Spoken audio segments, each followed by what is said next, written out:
वर्षाचा असावा। पिवळसर शेड दिसते फण्यावर त्याच्या। विषारी साप, भारतीय नाग। नमस्कार मित्रांनो, परत एकदा स्वागत आहे तुमचं माझ्या यूट्यूब चॅनलमध्ये। आज आपण आलोय भीमनगरमध्ये वाकोडे यांच्या घरी। त्यांच्या घरात एक साप निघाला। एक पेटी मागे सर जिथे बाजू पाया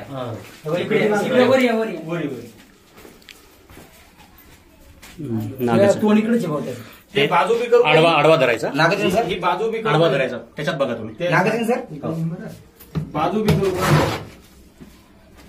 हे इकडे अलीकडे आला ते पलीकडे झाला पलीकडे झाला मित्रांनो। भारतीय नाग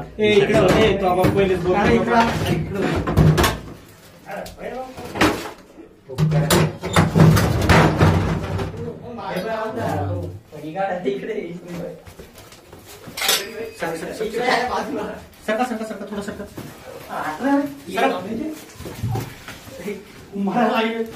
आडवा धर मोबाईल। हा आडवाच मोबाईल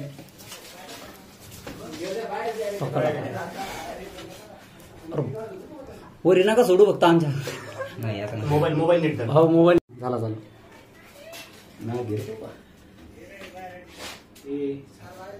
झाला ना? हो सरका बाजूला। ए माधवारे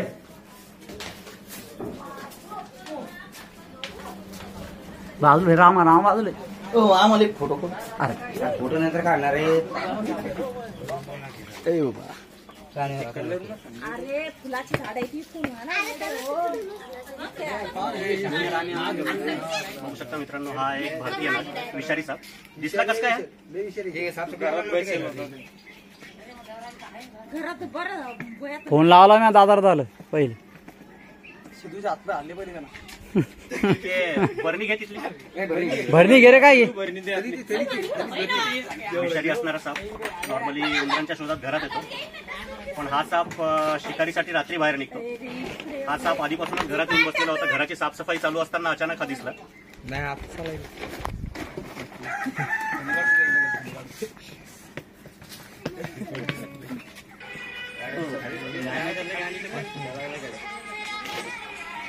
साप दिसला पाहिजे। हो साप दिसले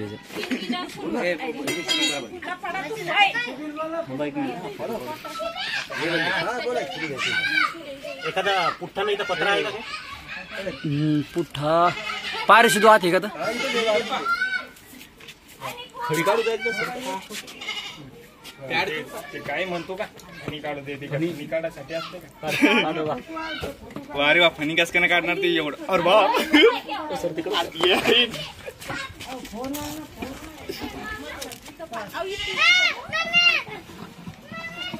एखादा पुठ्ठा बघा ना। चिदू आपल्या याच्यातलं तोडणार चिदू कुठं काप नाही खाणार जाणे का घरामध्ये काय चिदू कुठं कुठे ते काय हे होतं। अरे खाली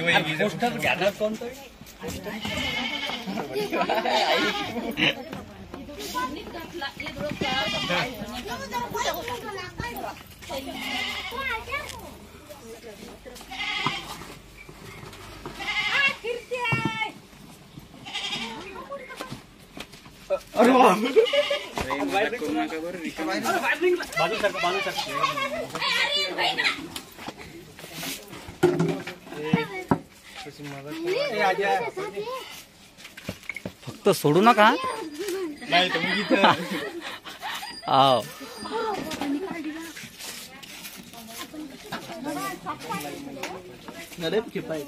जय मंगेरी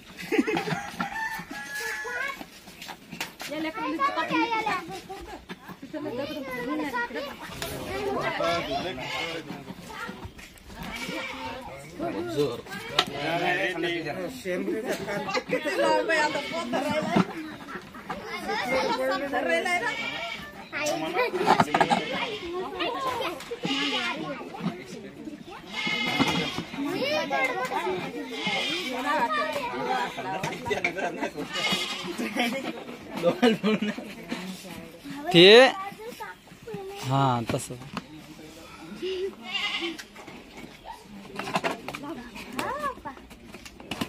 आता कसं आहे सुन झाला मित्रांनो सक्सेसफुली रेस्क्यू.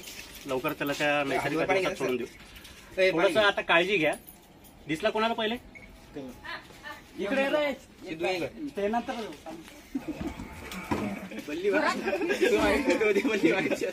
कसा दिसला सांग एकदा. घे त्यांना. सांग रे बाळा. अरे सांग ना, मोबाईल धरला मी सांगणार. पंख्यावर हवा खावा लागला. खालच्या पंख्यावर का वरच्या? वरच्या पंख्यावर होता. साईडला ठेवला होता. काय म्हणजे सामान काढायला गेल्यानंतर एकदम दिसलं. थोडीशी काळजी घ्या. आता आपल्या आजूबाजूचा जो परिसर आहे तो सगळा सापांचाच आहे. त्याच्यामुळे कुठं साप निघाल, कुठं घरात जाऊन बसेल याचं काही सांगता येत नाही. साप आपल्या घरात येतो फक्त उंदीर खायला. तर शक्यतोवर काळजी ही घ्यायची. आता उंदरं एकदम डायरेक्ट कमी होणार नाही, पण जिथं कुठं बिळं दिसतात ते बिळं बंद करून घ्यायचे. जिथं बिळ दिसाल ते पहिले बिळ बंद करून घ्यायचे. नाही तर काय होतं, एखाद्या वेळेला ज्यावेळेस साप त्या बिळामध्ये घुसतो ना, मग त्या भीतीपोटी आपल्याला पूर्ण घर खोदून काढावं लागतं. त्याच्यामुळे जिथं कुठं बिळं दिसतील ते बिळं सगळ्यात पहिले बंद करून घ्यायचे. हे आहेत मोरे साहेब. यांच्या घरी आतापर्यंत 2 साप पकडलेले आहेत. या घ्या इकडे. त्यांनीच ह्यांच्याकडे माझा नंबर असल्यामुळं त्यांनी लगेच फोन करून बोलून घेतलं आणि सुरक्षित ह्या सापाला रेस्क्यू झालाय. लवकर त्याला याच्या नैसर्गिक अधिवासात सोडून द्या. धन्यवाद. हाय मित्रांनो, नाग जो आपण काल संध्याकाळी रेस्क्यू केला होता भीमनगरमधून. सब अडल्ट 2-3 वर्षाचा असावा. पिवळसर शेड दिसते फण्यावर त्याच्या. विषारी साप, भारतीय नाग. चिडल्यानंतर लगेच फणा काढून तुम्हाला वॉर्न करणारा. न्यूरोटॉक्सिक वेनम असतं या सापाचं. दिलं ह्याही सापाला सोडून त्याच्या नैसर्गिक अधिवासात. जर व्हिडिओ आवडला तर लाईक करा. अजून सबस्क्राईब केलेलं नसेल तर सबस्क्राईब करा आणि कमेंट करायला विसरू नका. धन्यवाद. आज माझ्यासोबत माझे मित्रही आलेले आहेत. आसिफ आणि माऊली. शेख मुशर्रफ पण आहेत. ठीक आहे मित्रांनो, धन्यवाद. लाईक करा.